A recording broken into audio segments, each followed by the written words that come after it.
This book follows a young woman named, what is her name?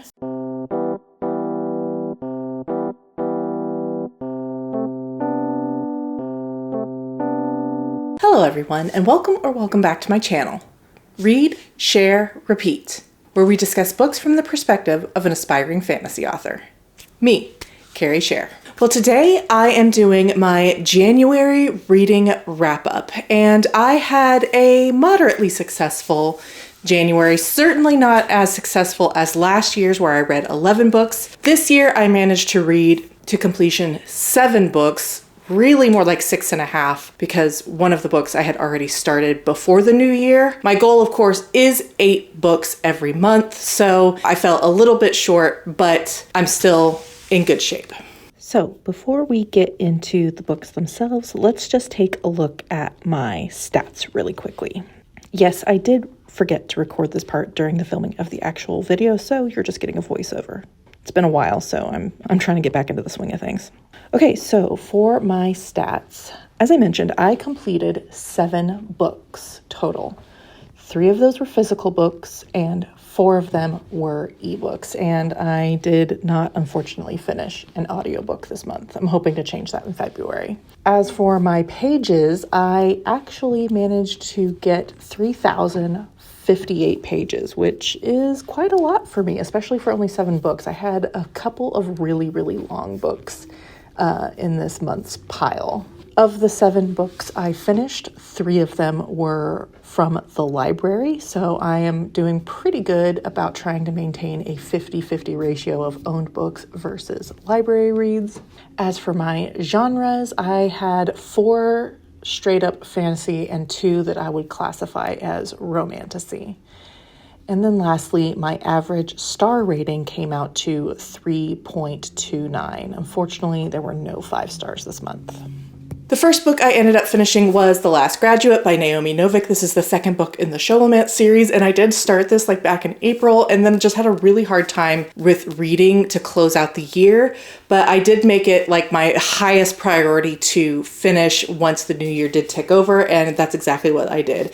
In the first week of the new year, I ended up finishing the last 50%. And I can't talk too much about this book in particular since it is the second book in a series, but the Sholomance series follows a young woman named Elle who is attending a magical academy in a world where the magic a person inherently possesses is also inherently dangerous because it attracts monsters who want to consume that magic. The Sholomance was created to teach children who have magic how to wield their powers effectively while also protecting them. However, it is still a very dangerous place to be. The monsters are still very much attracted to the magic in their bodies and are constantly sieging the magical school to try and get in and eat up these delicious, yummy treats that are magical teenagers. In the first book, we saw Elle, who is kind of prickly and standoffish by nature of her upbringing and her magic. Her magic is very, very dark and actually is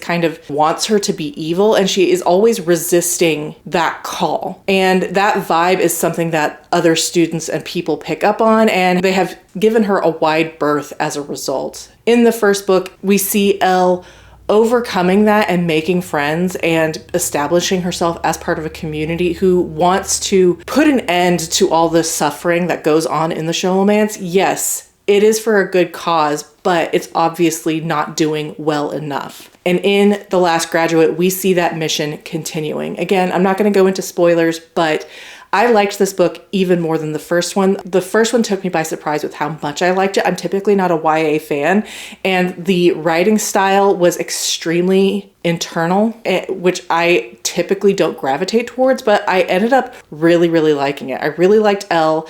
I really liked her journey to self-discovery and connection with other people, something that she has both avoided and been denied her entire life. But she finds friendship. She finds people that she has connections with, and she makes friends, and that journey to me is so special. I have found that it's one of my favorite sort of tropes and journeys, especially for young women. So I really, really liked the first one, and I liked this one even more. I gave it 4.5 stars. The second book I read in January was The Bridge Kingdom by Danielle L. Jensen. This is a very popular romantasy book following a woman named Laura, who has been trained since childhood to be the foremost spy, courtesan, and assassin, raised in the desert with her 12 sisters, one of whom will eventually be married off to the prince of the Bridge Kingdom. The Bridge Kingdom is exceedingly powerful in this world because it controls a massive bridge between the two large continents, and therefore it controls trade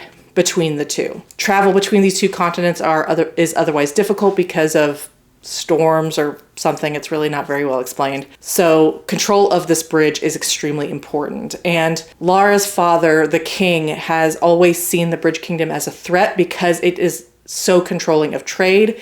It kind of has its boot on the economies of every single nation that relies on trade. So a marriage treaty is drawn up between the two nations, and Laura's father decides to take advantage and send the bride-to-be to spy on the Bridge Kingdom, get whatever information she can to invade the Bridge Kingdom out to her father and disrupt the Bridge Kingdom as much as possible. Lara sees to it that she is the one chosen for this mission. However, once she arrives in the Bridge Kingdom, she realizes that everything she was taught about this kingdom is not entirely accurate. These are people who are just trying to survive, who are constantly under threat from those who are jealous of the power of the bridge. And as she falls in love with the man she is meant to kill, she finds herself questioning her loyalties to her home country and to the new home that she has found. I didn't like this book at all.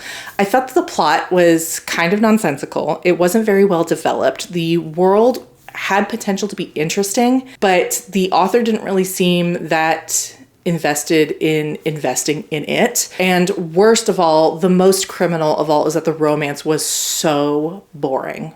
So boring. I'm so sorry. These two people did not have any chemistry. They barely interacted.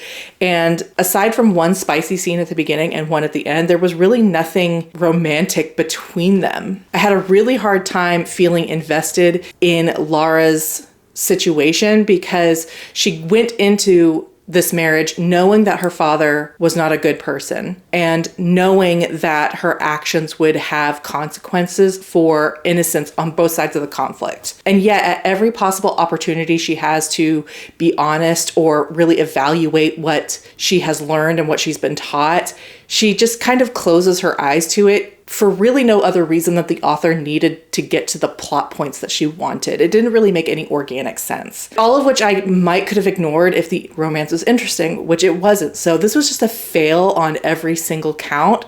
I ended up giving it just 2 stars. The third book I read in the month of January was A Study in Drowning by Ava Reed. This book follows a young woman named, what is her name? This book follows a woman named Effie, who is a student at the architecture college. However, her dream has always been to join the literature college. However, in this world, women are not seen as high-minded enough to study something like literature, and so she had to settle for architecture. As the only woman in the architecture college, however, she experiences a lot of misogyny, both from her classmates and her instructors, and before the story officially begins, suffers an assault at the hand of her advisor. And the feelings surrounding that encounter and all of the rumors that swirl around her have more of a lasting impact on her than, of course, her abuser. When a strange offer appears on the bulletin board for a contest to redesign her favorite authors who has recently passed away, Old Manor, Effie jumps at the chance, not just because she wants to feel more of a connection to this man who has recently passed, but she sees it as an opportunity to prove herself and get away from this situation where she is constantly dogged by malice within the student body and without. When she wins the competition, she is able to travel to the south of the country where the manor resides on the coast. And there she meets the author's son, who is a little bit strange and a literature student who has his own agenda. When she discovers that this student, Preston, is actually trying to prove that the author was a fraud, Effie must question her own motivations and feelings about this author, all while grappling with the growing connection she is forging with Preston. And I ended up really, really liking this book. But funnily enough, it wasn't so much the story that I liked or even really the romance. It was the writing style that drew me along the most. Effie's feelings about her assault, and particularly the way Ava Reed was able to really evoke the feelings of anxiety and fear that Effie felt when put in a situation that made her recall her assault. It got to the point where I was starting to feel anxious anytime a man put his hand on her shoulder or called her beautiful, because it triggered feelings attached to her assault, and that made me feel anxious for her, even though those interactions were often completely benign. And I haven't really had that kind of experience with a book before. I'm normally pretty detached when I read. I don't often cry or get super emotionally invested. I'm just entertained. And in this case, I was emotionally invested in what Effie was going through. Again, it almost got to the point where the story and the romance were completely tertiary to those feelings of, to her journey of healing and moving past that traumatic experience. Which is not to say I didn't like the plot or the romance. I did. I liked both. They just didn't end up being the most important to me, something that kind of surprised me because those often are the most important things to me. I ended up giving A Study in Drowning 4 stars. The fourth book I finished was The Jasmine Throne by Tasha Suri. This is an epic fantasy based on Indian mythology and folklore, and follows a huge cast of characters, but primarily 2 young women, Priya and Malini. Malini is the exiled sister of the emperor who has been cast out and put into prison because she was trying to... Is that a spoiler? Because of some offense that she gave to the emperor, her brother. Priya, on the other hand, is a citizen of a conquered nation, and this nation used to be the conquerors themselves, relying on these magical forest spirits that were the patron deities of this nation. However, the other sovereign countries ended up rising up against them and casting them down, and now there is a new empire united in fear and hatred of these magical entities. However, those entities have not been seen in centuries, and this conquered nation is suffering from years and years and years of prejudice and hatred from all of these other outside forces. With the rise of this new emperor, his religious fervor is spreading and getting out of control, and tensions are continuing to rise in this nation, especially when it is learned that disciples of the old religion have suddenly started developing powers that mimic these old forest spirits. Priya is one such temple child who was raised in this mysterious temple at the feet of these disciples and gaining mysterious powers. Through certain circumstances, she ends up as the maidservant of this exiled princess, and together they realize that they can work together to work against this religious fanatic emperor and hopefully restore peace and balance to this conquered nation. But there are outside forces that want to see them rise to power once more, as in the glory days of the past. And Priya has to navigate these different aspects of her past and her childhood and her loyalties. This is another book that I ended up really liking. I love the unique world that it's in. I haven't read anything, I don't think, that is based on this sort of mythology. And I kind of liked how there wasn't really a good side to root for. The Empire is obviously very bigoted and has a lot of prejudices and religious fanaticism that is especially hard on women. And on the other side, you've got a rebel group who wants to raise up to the old glory days of the past when they were in charge and they were committing genocide and the conquerors. And so neither of those are, obviously you don't want either of those two to win, but you know that there has to be a middle ground. And that's kind of where you find Priya trying to find peace. You know, she knows that the current situation is untenable, especially for her people, but she doesn't want them to be the ones in charge either because she knows that the danger that poses. And meanwhile, Malini, the emperor's sister, she knows that her brother's rule cannot stand. It is just too violent and dangerous, but there's also an element of desire for personal power in her as well that isn't necessarily entirely unselfish either. So I had a lot of conflicting feelings for the plots and the characters in this book, but not in a bad way, in a great way. It made me really invested. And the sapphic romance was just the cherry on top. I ended up giving the Jasmine Throne 4 stars. The 5th book I finished in January was Song of the Six Realms. The 5th book I finished in the month of January was Song of the Six Realms by Judy I. Lin. This is a YA fantasy based on Chinese mythology and follows a young woman whose name escapes me at the moment, who was orphaned at a young age and raised by her uncle. However, when she was a preteen, she was given by her uncle over to the care of a entertainment house, not a brothel, but specifically like an entertainment house where they play music and put on performances. Because she is especially skilled at playing, I don't know how to pronounce it, the keen, but it's like that stringed Chinese instrument. She's extremely skilled at playing it. And so after many years spent in this entertainment house, her skill has developed, and she eventually draws the attention of a mysterious man who wants to buy this special keen that her uncle had given her as a gift before he passed away under mysterious circumstances. This girl does not want to part with her instrument, is obviously very precious to her, but when she and her new patron are attacked by a monster in the courtyard, she realizes that something else is going on, not just with her uncle's mysterious death, but with the instrument itself and her almost supernatural ability to play it. So she goes with this man, this duke, up into his estate up in the mountains, where she finds that he is actually an immortal, one of the celestial princes, and he is actually trying to uncover the mystery of something. Look, I'm going to be honest with you guys. The plot really didn't uncover itself until the very end. There's some sort of political dealings in the celestial realm, and this instrument has memories locked inside it that may uncover the wheeling and dealings of the celestial court somehow. And I don't know. And that kind of is my biggest gripe about this book is I love the vibes. I would love a book like this book or like Daughter of the Moon Goddess, which I also didn't love. I love the vibes. I love the Chinese mythology. I love how beautiful it is. The vibes are immaculate.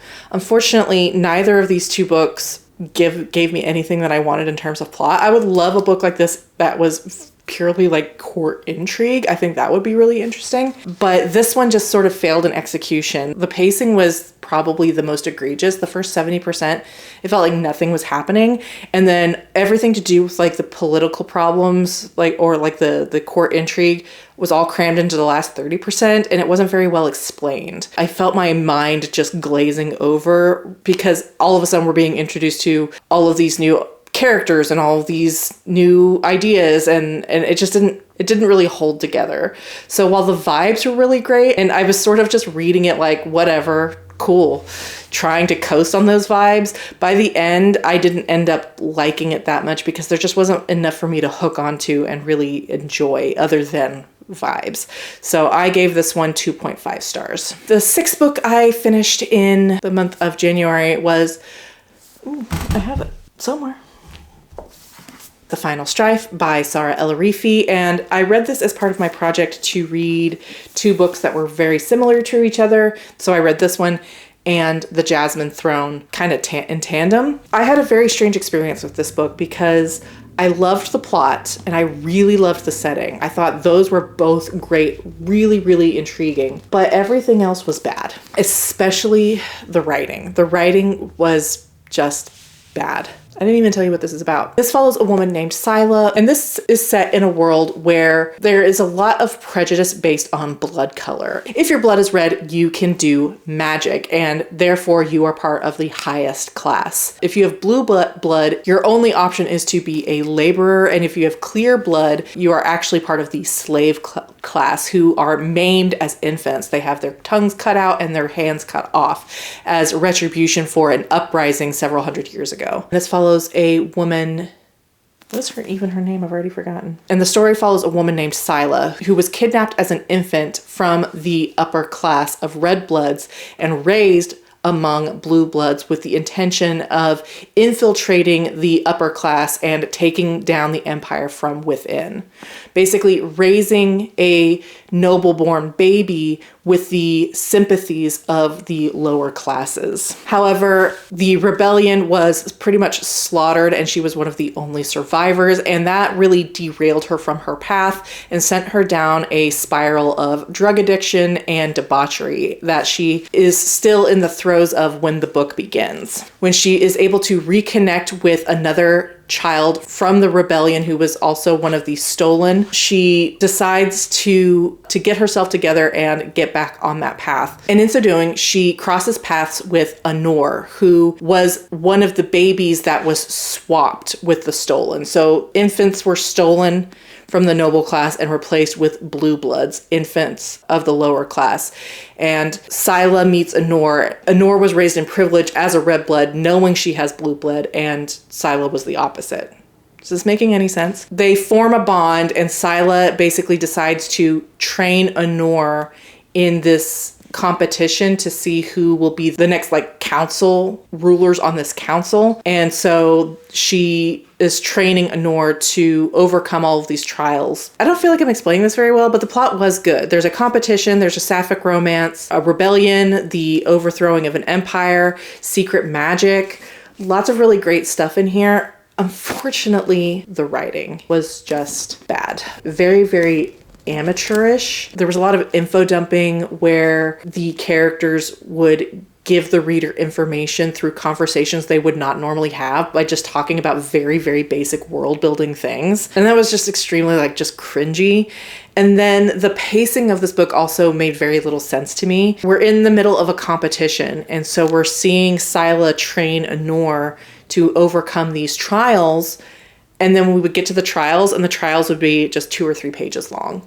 And we wouldn't really linger in the trials themselves or see how Anor overcame them. It was just over and done with really quickly.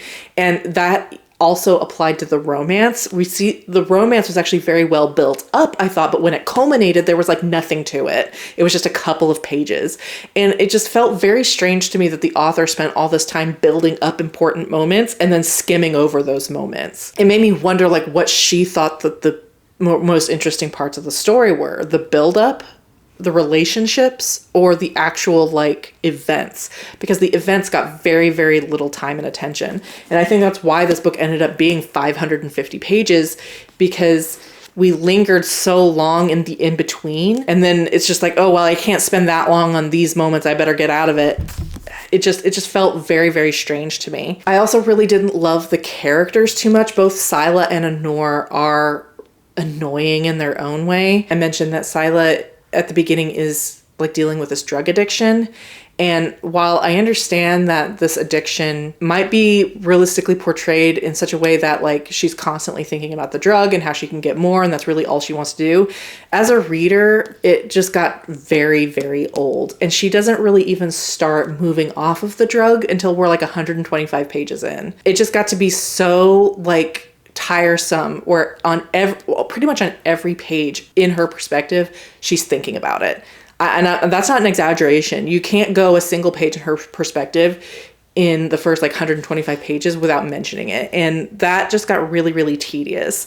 And then Anor was raised in privilege despite knowing that she shouldn't have been. That she has this secret that if she's found out, she could be killed. And that has just made her sort of a brat. She is extremely snotty to her servants, and she is just everything you would think of a spoiled noble girl. She is when you first meet her. And then as soon as she meets Scylla, it's she's different. So there wasn't really very good character development between those two events, where she starts out off and when the story actually kicks off. So the character development wasn't great. The pacing was not great. The writing itself wasn't great. But I see the vision. You know what I mean? The setting and the plot, I see the vision. I see potential, even if the execution wasn't great. So I am probably going to end up finishing the series eventually, but I am a little disappointed. I ended up giving this 2.5 stars as well. And then the 7th book that I finished in the month of January was The Grace of Kings by Ken Liu. And this is a fantasy retelling of the fall of the Tang dynasty of China and follows many different characters over many years as a empire falls, a new one rises up, fighting amongst all these different clans and independent states, all vying for power. And only one man among them really wants peace. And we kind of follow him throughout the years of his life as he's drawn into this conflict, as he decides that he actually does think that he would be good at administering these warring nations, and his friendship with another rebel who thinks he has a better idea of how these countries should be ruled, and the conflict over the years that has stemmed from the rise and fall of this empire. My experience reading this book was very weird because I think the best way I can explain it is like this book felt like reading a 600-page Wikipedia entry, but not necessarily in a way that is derogatory. It felt like whenever you hear about something that you're like moderately curious about, maybe it's like a true crime thing or like the Great Emu Wars of Australia, and you're like, I kind of want to learn more. And you go to the Wikipedia page and then you read it, but there's also like some background information that you need, and then you click on that and then you read all that too, and then you look up and it's been 6 hours and you've lost your entire day just reading about this very like esoteric event in history. That's kind of what it felt like. It was so interesting, but told in the most boring way possible. Like just very like, this happened, and then this happened, and then this happened, and then this happened. And yes, we are following a couple of characters, and we do learn to care about the characters, but there's so much going on that they feel like such a small fish in such a large pond in the grand scheme of things, and just watching them navigate, it was hard to really feel like what they were feeling or what they cared about or anything. It's just like we're just being yanked from important event to important event because there are a lot. And it did get kind of tiresome. The entire 600-page book was just a never-ending war. It felt like constant at war, battles and coups and sneaking in and deposing kings and all this stuff. And it was just an onslaught of events. But again, just told in such a straightforward, this happened. There are times where I'm like, I am not enjoying this, but I can't stop reading. I kind of want to know how it all ends up. So it was a very strange experience. I definitely don't think this is a book for everyone. I definitely think you have to kind of come into it knowing that you're getting something a little dry and something that, I don't know that I would call it fast paced. It just never, there are very few moments that allow you to sit and digest what's happening. You're not close to any particular character except one, maybe two. There are moments where I was like, how are people, how with as long as this war has been going on, it's like 10 years or something. It's a long time. How are there still people left to fight these wars? How are there, and there's something I noticed, especially towards the end, is they burn a lot of boats like as collateral damage, and it's just like, how are there still trees left on this island to make new boats? They're just constantly just burning boats to the ground. It just lots of like, where's all the money going? How are they generating the fund? Like, especially towards like in the climax, they're coming up with all these new ideas and things. It's just like, where is the money coming from? How are you generating funds for any of this? Just like, you can't question any of that. You just have to go, okay, and just keep scrolling as if you were just reading a Wikipedia page, because that's kind of what it felt like. I don't know that I want to continue reading. I know that the next couple of books, this is a quartet, do kind of focus closer in on characters and actually have like plots rather than trying to zoom through all of this history. And without having read them, it almost feels like that makes this book just a setup book, a 600-page setup book. But I don't know that I care enough, because like I said, I was mildly interested in all the events, but I also don't feel invested. So I don't know if I'll continue the series. I have to sit with it a little bit longer. It was just very odd, a very odd reading experience. I ended up giving it 3 stars because, like I said, it was interesting in its own way. But towards the end, I was just sort of bored with the repetition isn't quite the same word, but it is. It's just conflict after conflict after conflict in this war.